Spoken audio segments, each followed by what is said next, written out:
may vary. Either way, the largest groups of this category are Quechua and Aymara. Around 6% of the population are white, around 4% are black, a little around 3% are Asian, mostly Japanese and Chinese, and the remainder are unspecified groups at around 2%. And here's the weird thing though. According to certain studies, it is speculated that historical intermarriages between Asians and locals dating back to the mid-19th century means that somewhere around 10 to 20% of the entire population could have East Asian roots down their lineage at some point. If this were true, it would make Peru potentially the most Asian of all the countries, not just in Latin America, but all the Americas. Yeah, I told you, those Asians left their mark for sure. Mostly the Japanese. I mean, after Brazil, they have the largest Japanese diaspora in the world, and even one of their presidents was Japanese. It didn't go so well for him, but hey, it shows how far the Japanese have come in Peru. Anyway, they use the Peruvian sol as their currency, they use the type A and B plug outlets, and they drive on the right side of the road. Now back to people groups, the country kind of has like 3 official languages. Of course, Spanish, and then there's Quechua, and finally Aymara, which is actually more spoken in Bolivia. In the shortest way to put it, the Quechua and Aymara are basically the largest groups of modern descendants of the ancient Incan peoples. Most of them live in the high mountains of the Andes, which means their bodies from a young age have actually acclimated to the rather intense conditions of thin air and cold. The average Quechua and Aymara person has a slower heart rate, a third larger lung capacity, and more blood volume. Dude, they're kind of like superhuman. Kind of, yeah. By force from birth. I guess, kind of, yeah. Cool. Forced superpowers. If it'll help you remember that fact, then fine. Any Peru! The indigenous, although a vital part of the Peruvian identity, are only one part of the puzzle though. There's so much to discuss with the people, and with that, here's Random Hannah with culture stuff.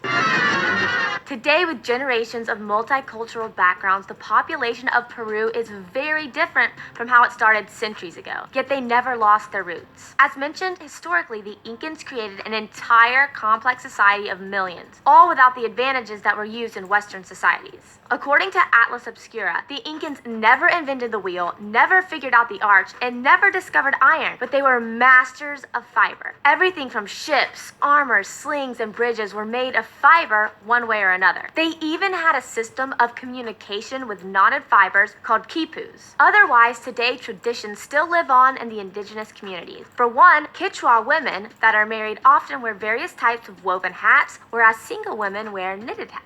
Catholicism, of course, plays a huge role as well. Somewhere around 3/4 of the country claim to be affiliated to it. Catholicism in Peru, though, has a high degree of synchronism. For example, many herders from the countryside still pay tribute to Pachamama or Mother Earth. For many of these peoples, traditional belief systems in themselves are still practiced even apart from Catholic fusion. In fact, Peru has the second highest number of shamans after India. And now we're going to do a list of some cultural stuff, but to help me, we're going to bring out Ian!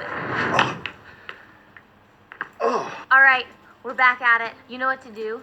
Yep. All right. Ah, they're so cute! In addition, festivals in Peru are world-renowned and famous for their intense, colorful displays. Festivals like Capac Cola, which is a sort of rite of passage for boys. There's also the scissor dance, Danzantes de Tijeras. The festivals of the sun, Inti Raymi. Holy Week is a huge deal and probably the most colorful and famous one, the La Candelaria Festival held in February. In the end, though, no matter what part of Peru they're from, everyone knows the song Contigo Peru. It's practically a second anthem for them. It can literally stop fights. The festivals are, of course, riddled with so much food, colors, and music, which of course brings us to Keith's absolutely terrible, horrible music segment.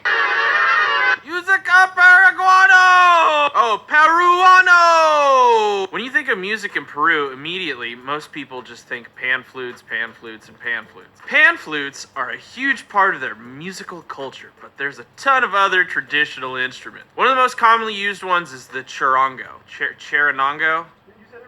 Okay. Which looks like a ukulele but has a different structure and sound. Otherwise, apart from the traditional sounds over time, music in Peru evolved into something very special. The many people groups all came together and fused their influences, and each region kind of has its own specialty. For example, you have Creole music, mostly along the coast, which has lots of influence from the Afro-Peruvian community. They use the cajon a lot. Peru was one of the leading founders of exotic cumbia, which fuses traditional Amazonian rhythms with Spanish melodies. Everyone knows that song, El Cantor Pasa.